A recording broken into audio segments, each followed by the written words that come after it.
Quando olhamos para as figuras da mitologia antiga mais associadas à morte, poucas se destacam mais do que Caronte ao longo do tempo e do lugar. Ao contrário de Plutão ou Hades, ele não é o deus da morte e do submundo, mas é um servo desses deuses, enquanto transporta as almas dos mortos através do rio Aqueronte, ou às vezes do rio Estige, para o seu lugar no submundo. Muitas vezes descrito com uma aparência horrível e sobre-humano na força, ele é predominante no mito grego e romano, notavelmente mantendo o mesmo nome em cada um e sobrevivendo em diferentes formas e representações até os dias de hoje. Antes de continuar com o tema de hoje, se inscreva aqui no canal e ative o sininho das notificações para receber mais vídeos como esse. Como uma entidade, Caronte era geralmente dito ser um filho de Erebus e Nyx, os deuses primordiais da escuridão e da noite, nascidos diretamente do caos. Com essa descendência, Caronte é, de certa forma, um deus, embora às vezes ele seja descrito como um demônio. Devido a ser um filho de deuses primordiais, Caronte é também um dos seres mais antigos da mitologia grega, sendo mais velho que Zeus e Poseidon, por exemplo. Foi sugerido pelo historiador romano Diodoro Sículo que ele se originou no Egito e não na Grécia.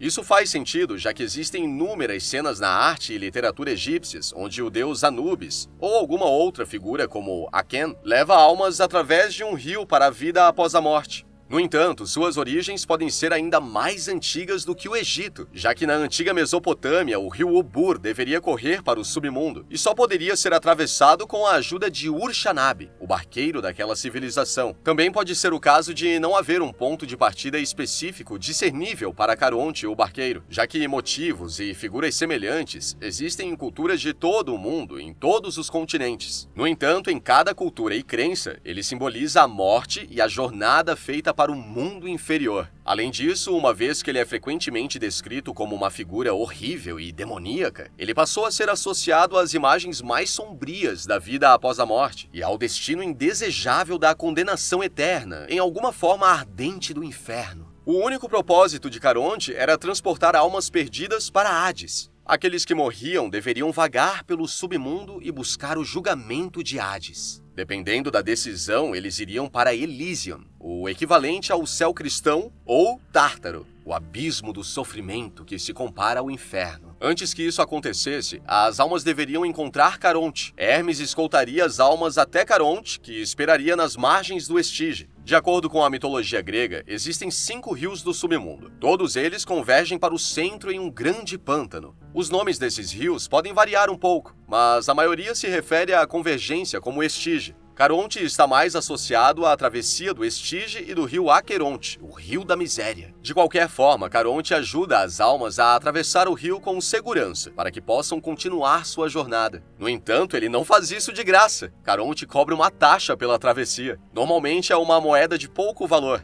Aqueles que pudessem pagar o barqueiro dos mortos seriam transportados com segurança através do Aqueronte até o coração do reino de Hades. O falecido poderia então ficar na frente dos juízes dos mortos, que julgariam como eles passariam a eternidade. O conceito de cobrar uma moeda simbolizava os ritos fúnebres adequados. Na ocasião, familiares colocavam uma moeda na boca do falecido. Isso era feito para que os mortos pudessem pagar o barqueiro e cruzar o rio Estige em segurança. Sem ritos funerários adequados, os mortos não poderiam pagar. Assim, eles seriam deixados vagando pelas margens do Aqueronte por centenas de anos como um fantasma. Muitos pesquisadores comparam esse conceito ao purgatório. Em períodos posteriores, a tradição do dinheiro mudou para colocar uma moeda sobre cada olho do falecido antes do enterro. Vemos muito essa prática em muitos filmes de época, como, por exemplo, o filme Troia, de 2004. No que diz respeito a deuses ou demônios, as representações de Caronte não têm sido muito generosas. Em suas primeiras apresentações sobre pinturas de vasos, ele aparece generosamente como um homem velho ou maduro, com barba e a paisana. No entanto, na imaginação de escritores e artistas posteriores, ele é retratado como uma figura macabra e repulsiva, vestido com vestes esfarrapadas e usadas, muitas vezes com olhos brilhantes de fogo. Tradicionalmente, Caronte é visto como um homem de barba feia, com um nariz grande e torto, carregando uma vara que ele usa como remo.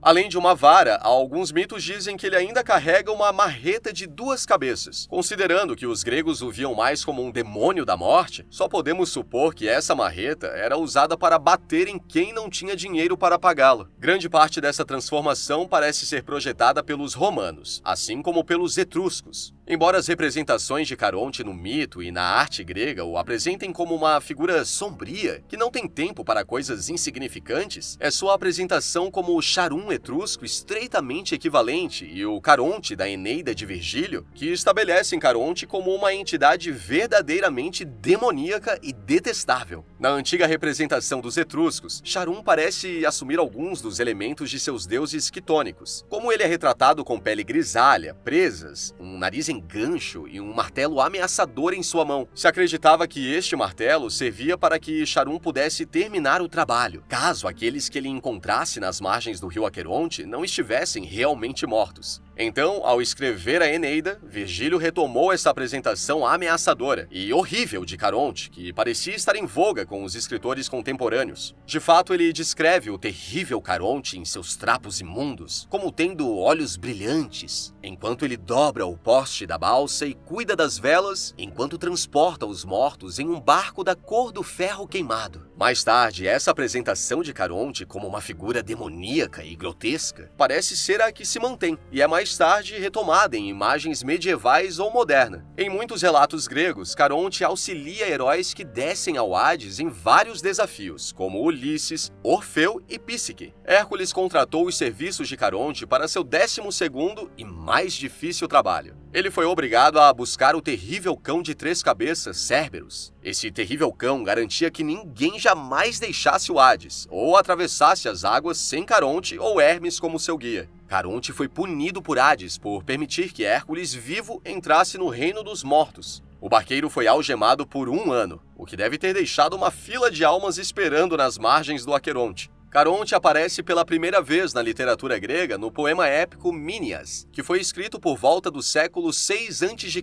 Ele também aparece em várias peças de teatro grego antigo, notavelmente Os Sapos, de 405 a.C.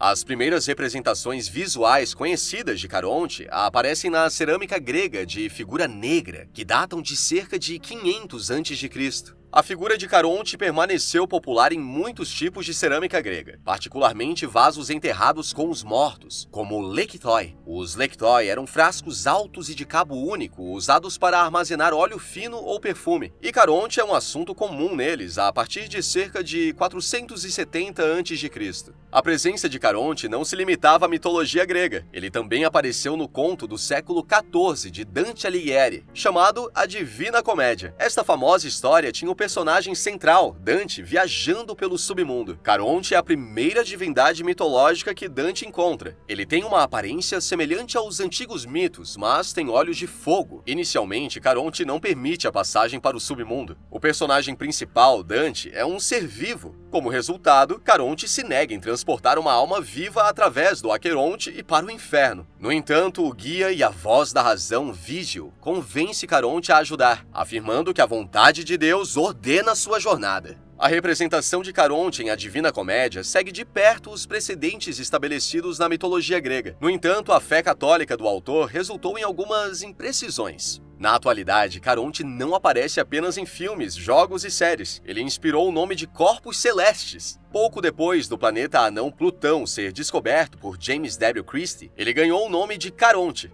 Inicialmente, o nome foi inspirado na esposa de Christie, Charlene. No entanto, os astrônomos mantiveram o nome devido à sua ligação com a mitologia grega. Outras descobertas planetárias da NASA e de profissionais de astronomia seguiriam um esquema de nomenclatura semelhante para as outras luas do planeta. Por exemplo, outros nomes incluem Hidra e Cerberus. A história de Caronte também inspirou outros mitos culturais. Charon é a contraparte etrusca de Charon. Enquanto isso, os pesquisadores acreditam que Caronte inspirou Manannán mac Lir, um barqueiro dos mortos na mitologia celta. Em última análise, o personagem grego antigo simboliza a transição entre os vivos e os mortos. Numerosas culturas têm um ser que guia as almas para o próximo estágio da existência. A história de Caronte inspirou muitas crenças antigas envolvendo os mortos. Enquanto alguns argumentam que o personagem é mal compreendido, Caronte é sem dúvida uma figura importante na mitologia grega. Embora as razões exatas não sejam claramente explicadas, alguns aspectos do caráter ou aparência de Caronte eram tão atraentes, em certo sentido, que ele foi regularmente retratado na arte e literatura medieval, renascentista e moderna posterior. Além disso, a ideia da taxa de Caronte também perdurou ao longo da história, já que as culturas continuaram a colocar moedas nas bocas ou nos olhos do falecido, como pagamento pelo barqueiro. Se esta prática deriva em um determinado exemplo do barqueiro grego Caronte ou algum outro barqueiro, Caronte em geral se tornou a figura mais popular ou comum para a prática ser associada.